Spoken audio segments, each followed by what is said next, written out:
Samantala, pinagtibay na ng Senado ang panukala ipagpaliban ng ARM election sa Agosto.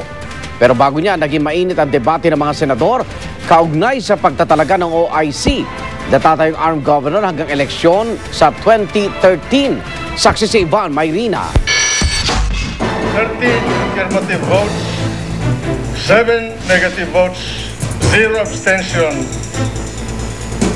The chair announces House Bill number 4146 is approved on third reading.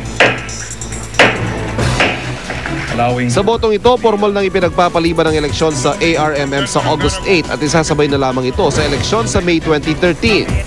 Pero kahit makailang beses nang napospone sa nakaraang 2 dekada ang eleksyon sa ARMM, naging mahaba at mainit pa rin ang debate sa Senate Bill 2756 na iniakda ni Senador Franklin Drilon.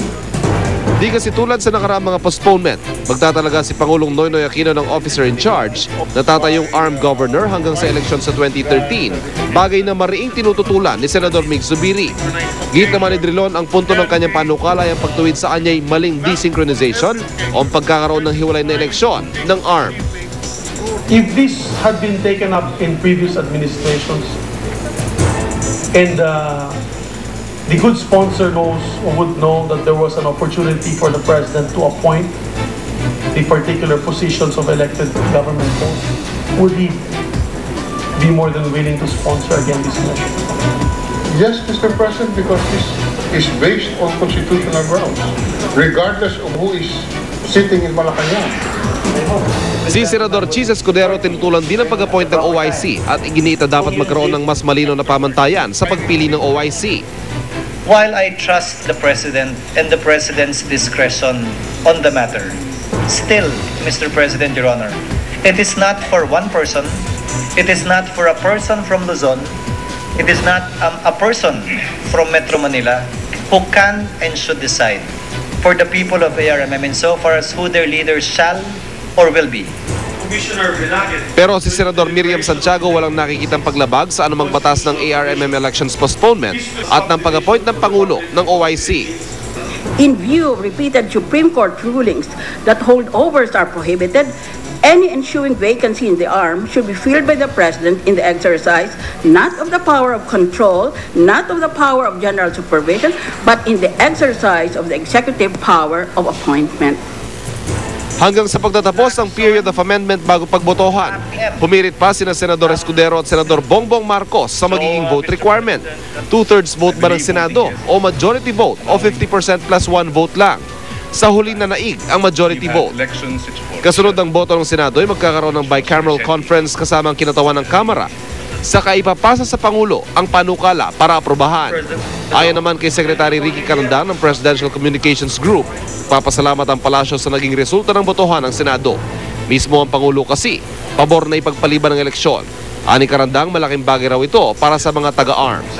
Ako si Ivan Mayrina, ang inyong saksi. At sa bisperas naman ng pagpapatuloy ng debate sa Kamara tungkol sa kontrobersyal na Reproductive Health Bill, nagsagawa ng vigil ngayong gabi ang mga kontra sa panukala. At live mula sa Quezon City, saksi si Victoria Tulas. Victoria? Vicky, bilang pagtutol nga sa Reproductive Health Bill, daang miyembro ng grupong Soldiers of Christ ang nagtipon-tipon dito sa Payatas Plaza sa Quezon City.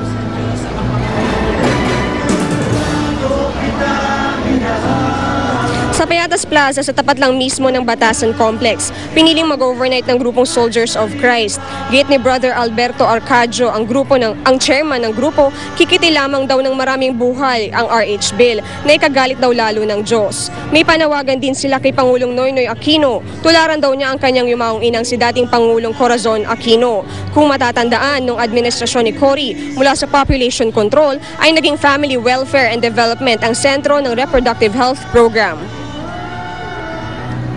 Kaya masakit sa akin na makita ko na dapat kakampi ka ng simbahan. Kasi hindi mo alam, buhay ang papatayin, hindi po siyang ordinaryo yan. Pananagutan nyo sa Diyos yan. Kung ang mama mo lang makakatayo, pagbabawalan ka.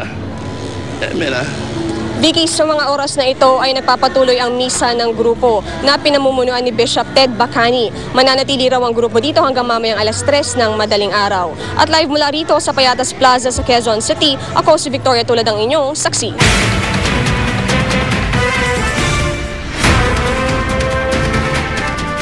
Sa ibang balita, punteriya umano ng bagong modus sa pagnanakaw at pangmumolestya ang mga dentista. Ang modus, magpapanggap na pasyente ang suspect. Tapos ay pagnanakawan at pagsasamantalahan pa raw ang dentista sa loob mismo ng dental clinic. May saksi exclusive si Emil Sumangil. Eksklusibong nakapanayam ng GMA News si Arlene, di niya tunay na pangalan. Biktima ng isang magnanakaw at hinihinala ring serial rapist na tumatarget sa mga tulad niyang dentista. Sa pamamagitan ng kanyang paglalarawan, naiguhit ang artist sketch ng suspect. Kwento ni Arlene, nagpanggap daw na magpapapasta ng ngipin ng suspect. Hindi raw niya ito pinagdudahan dahil bukod sa desente ang kasuotan at de alahas pa, maayos daw itong nakipag-usap sa kanya. Pero hindi pa nasisimula ng dental procedure. Bumunot ito ng baril at nagdeklara ng hold up. Relo, cellphone, alahas at perang aabot sa 40,000 piso ang natangay sa kanya. Kinuha na niya yung mga gamit namin. Tapos nung kinuha na niya lahat, yung cash, yung cellphone, yung wristwatch ko. Pero hindi rito nagtapos ang bangungot. Iginapos pa raw si Arlene sa dental chair saka siya sinubukang pagsamantalakan. Sobrang kapal na nung mukha nito kasi walang nakakahuli sa kanya.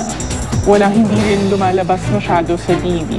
So ngayon, eto para lang maging aware din yung mga dentists na may nangyayaring ganito. Ang modus na ito, tumutugma sa naitalang kaso rin ng Manila Police District nitong nakalipas na linggo kung saan mag-inang dentista naman ang biniktima. Ito ang artist sketch ng suspect na inilabas ng MPD, ang Philippine Dental Association, na alarma na sa sunod-sunod na kasong ito. Nalulungkot kami dahil hindi na matukoy sino talaga yung mga salarin, hindi na mahuli. Magpagtulungan na lang kami, tingin kami ng tulong sa mga proper authority. Magkakaroon kami ng formal meeting sa Friday para to come up with certain guidelines at saka safety measures. Emil Sumangil ang inyong saksi.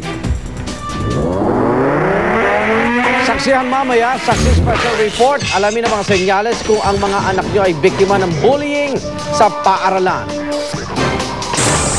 Baby whale shark o butanding, walang awang pinatay sa Lawaan Antique.